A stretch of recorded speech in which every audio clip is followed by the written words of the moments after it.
Welcome back, ladies and gentlemen, to this epilogue of Anvilquested. I'm Marcus Aurelius, and this is Dwarf Fortress Adventurer Mode. And I would like to introduce you to our adventurer. But before I do that, let me tell you a story. A long time ago, the world of Namnatom, the destined planet, bore witness to an odd pairing. Two adventurers, a human from the coincidental union of scars and a dwarf from the ageless manor, formed a strong friendship and wandered the world fighting monsters, defending peasant villages, and righting wrongs. The dwarf's name was Marcus Aurelius, and the human was known as Stalcon of the Sunken Hills. After many years of earning gold and renown, Stalcon decided that it was time to settle down. Being as humans lacked the long lifespans of dwarves and elves, Stalcon began feeling the creaks and aches of age, and leaving a saddened Marcus to continue adventuring alone, he used his saved treasure to start a homestead in the sunken hills of the coincidental union of scars, near where he grew up. For his bravery and illustrious tales, he was given the title Steel Balls. A couple years later, Marcus found his way north to visit his friend, and was met with an amazing surprise. Stalcon had married, and there, before Marcus, held up to him proudly, was a baby, a son. In honor of his friend and companion, Stalcon had named the child Aurelius.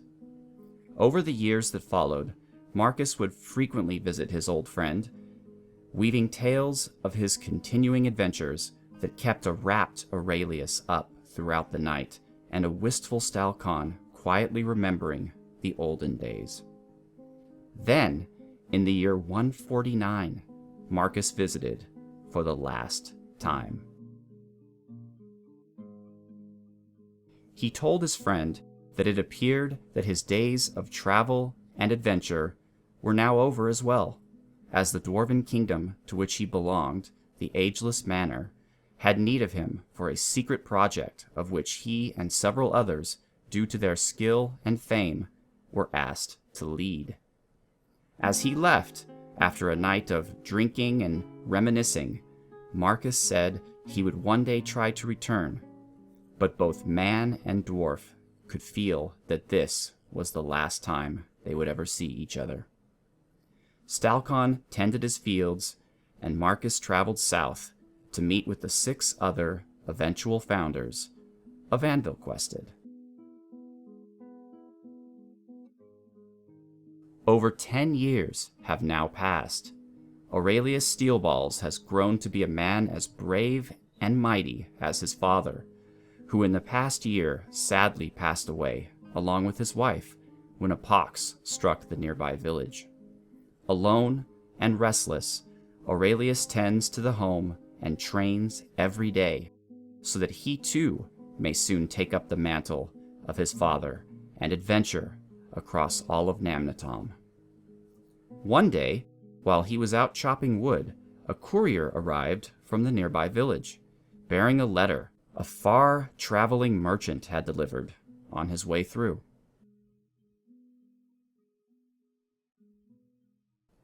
The letter was addressed to Aurelius, and was sealed with a strange sigil that he did not recognize, a goblin skull totem and fisher berries. He hurriedly opened the letter and found that it was from Marcus, who he had not seen since he was a child, over a decade earlier, though his father had often spoken of him and their time together since then.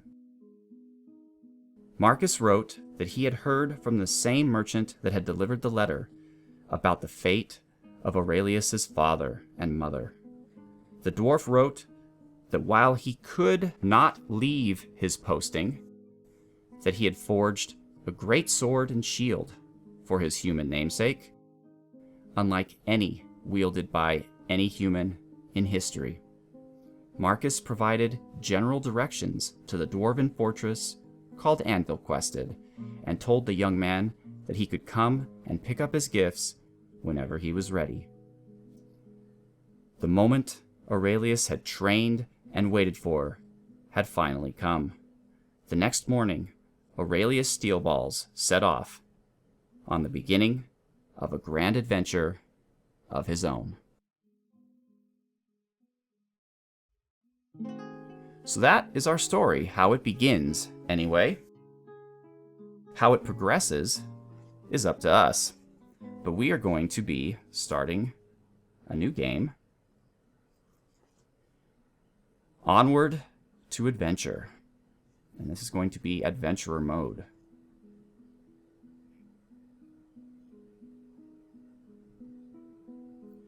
Alright, so Anvilquested ended in Moonstone of 161, and we are now forwarding time, as you can see here, a little bit until we finally get to what appears to be Moonstone the 21st. Alright, so we get to pick who we're going to be. Well, first of all, Aurelius, being trained by a great hero and coming from hardy stock, is going to be a demigod. It's really the only way I can survive in adventurer mode, honestly. And we are going to be a human of Nanagil Fenzast, or the coincidental union of scars. Alright, now how are we going to make Aurelius? Well, I'm going to follow what the Dwarf Fortress Wiki says is a great skill set for a starting adventurer. So I'm going to go with Superior Strength, High Agility, High Toughness, High Endurance, and to make up for the points that I'm spending, I'm going to take Very Low Analytical Ability, Very Low Creativity, Very Low Patience, Very Low Patience, Very Low Linguistic Ability, and Very Low Musicality. Now, none of this is actually true of Aurelius, but we need the points. So he's going to want Superior Willpower, and finally, Above Average Social Awareness, which will allow him to lead more followers. Now, as far as his skills are concerned, he is going to be a proficient swordsman. He's also going to be an adequate observer. They suggest to make him a novice swimmer, but I found that it's actually a bit smarter to make him an adequate swimmer to keep alive when crossing the many rivers between the coincidental union of scars and Anvilquested. He's also going to be a proficient shield user and a skilled armor user, a proficient dodger, and finally, just so he can read signs, a novice reader. And we do have some extra points, but we cannot spend them, and that is just fine. The purpose of being a novice reader is so that we can, of course, read signs, but also, though I might not be doing this in my adventure, one of the perks of having the reading skill is that you can read tomes that will give you necromantic powers. And I'm sure there's people out there who would love to do that. All right, so we're going to enter his first name. So that is Aurelius. Okay, and we're going to customize his last name. Front compound will be Steel.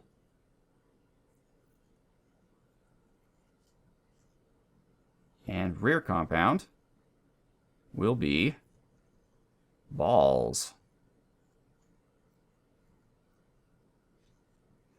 Aurelius Cadestoha, or Aurelius Steel Balls. Sounds kind of German in its translation. And we are done.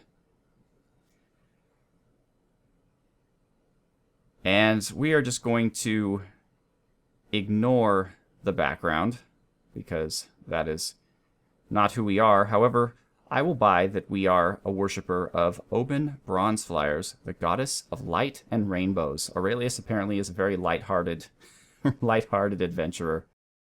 Currently a human female. Or wait, no. Yeah, no, human male. Okay, perfect. And we are good to go.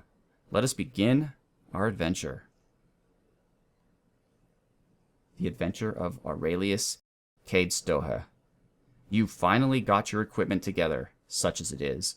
Now it's time for action and adventure. In the rush of excitement, you've forgotten where you were going to go. Perhaps some of your friends here can remind you. I can remind you. You are going to Anvilquested. Alright, so what we need to do is we need to find brave men or women to join us on this quest. So let's talk to Rhett Conteme, who is a hammerman. Hey, Hammer, don't hurt him. Let's greet him. Hey, it's good to see you. Traveling alone in the wilds? You know better than that. Yes, I do. So we're going to continue our conversation. How are you feeling? Let's ask him. Be mindful of the law. That is really not the answer to my question, sir. I am asking you how you are feeling. But whatever. Would you like to accompany me on my trip to Anvilquested? Where would I do that? Ask listener to join me on adventures. I will agree to travel with you if you lead me to glory and death. Excellent. So we have a hammerman. Is that a dwarf I see? The dwarf, his name is Sigun Anreltulon, and he says, is this an attack? What's going on? No, it's not an attack. However, friend dwarf, my father adventured across the world with a dwarven companion, and we are heading to a dwarven mountain home. So, would you like to join us?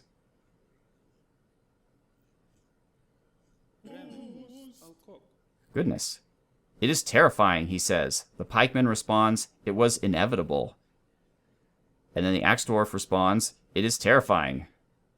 And then he notices that I'm trying to speak with him and says, hello, it is good to see you.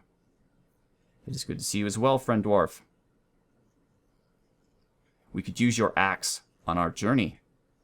How are you feeling? Is this an attack?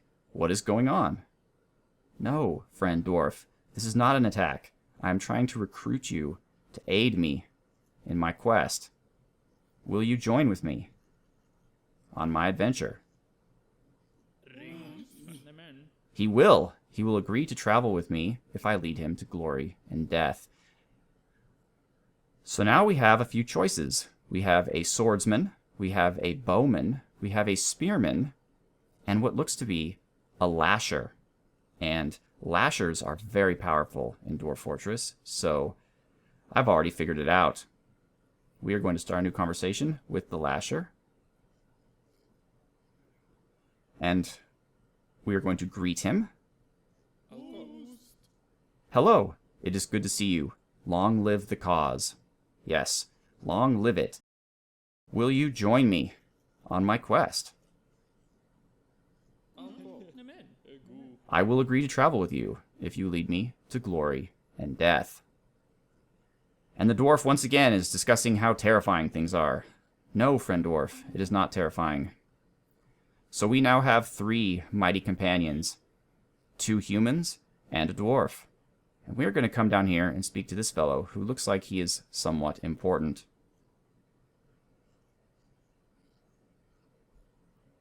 His name is Iqua Galkakem, and he is the lord of this castle.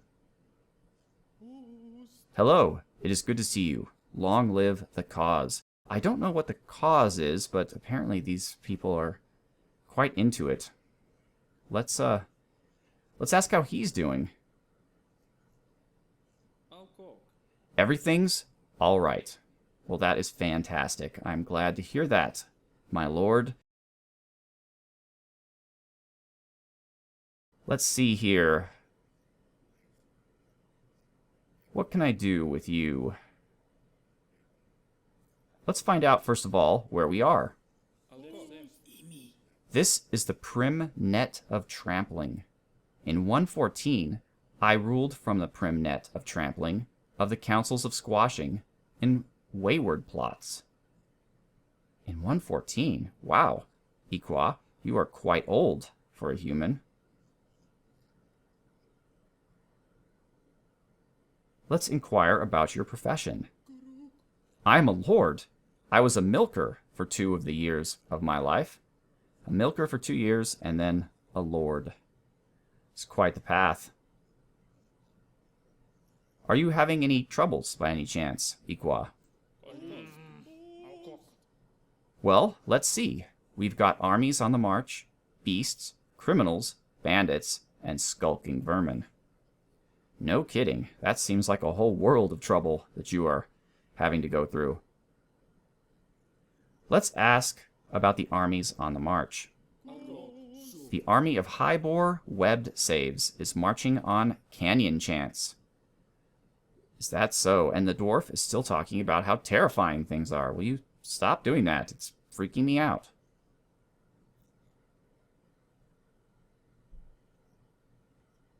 State opinion.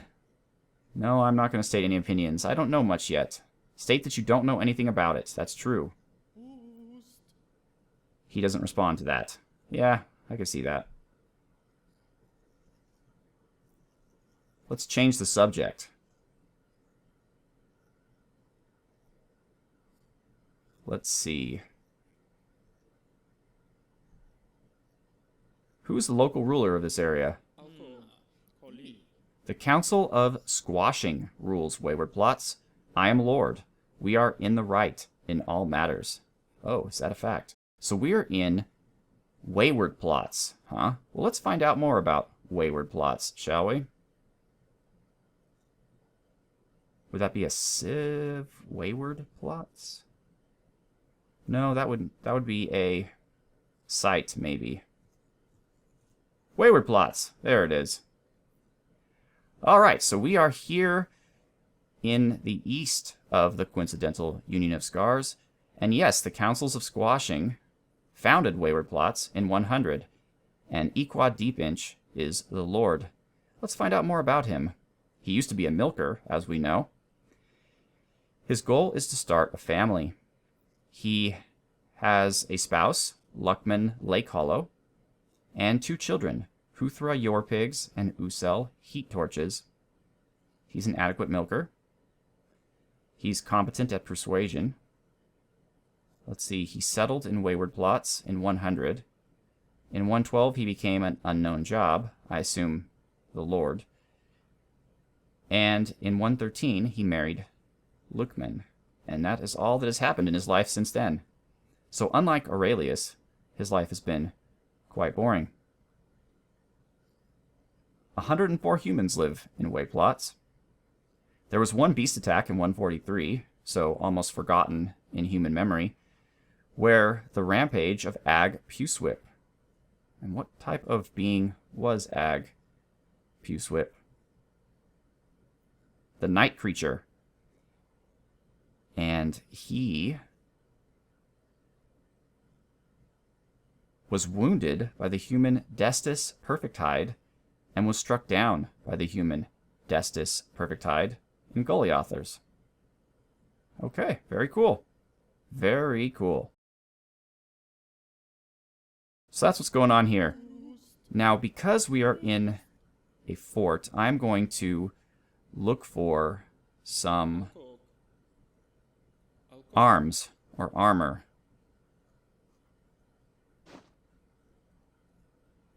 I don't see any offhand. We're going to have to try to find some elsewhere. Sometimes you start in a place that has lots of stuff, and sometimes you don't. It appears that we are in the second group. So, oh, there's some desert here. So unlike Fortress mode, where you have the all-seeing eyes of God and can witness everything going on at once, in Adventure mode, you can only see what your hero can see. We are currently wielding an iron short sword and a bronze shield. We have a river otter leather loincloth, a kangaroo leather skirt, a llama wool dress.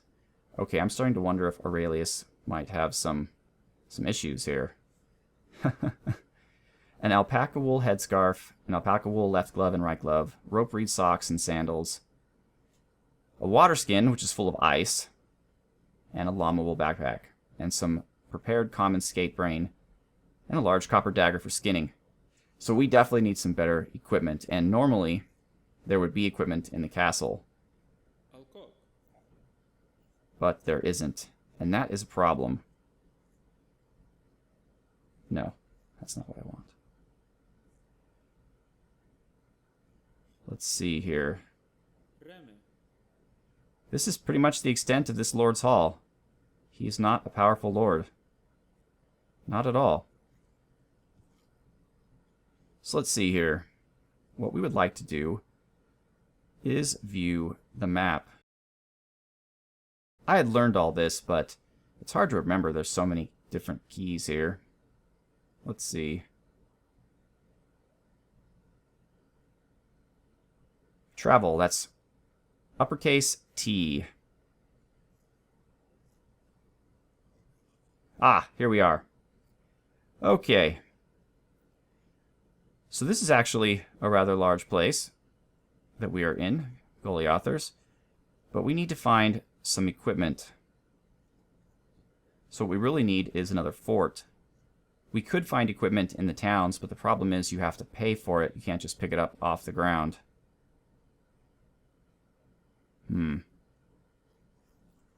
Well, let's cross the river anyway.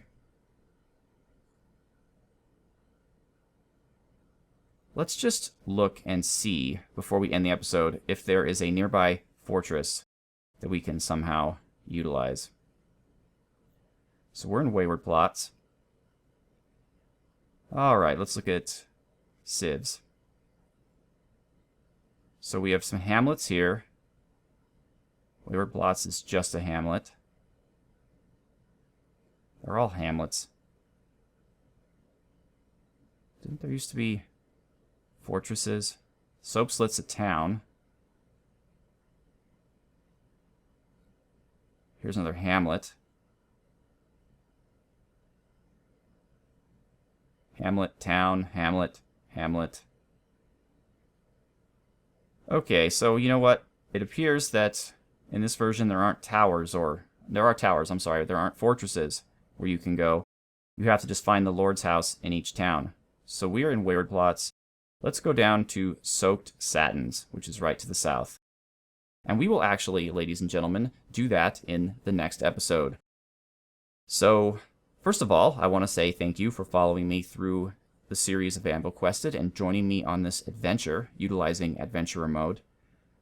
I would also like to ask, if it is not too much trouble, to like, and if you haven't already, subscribe to my channel.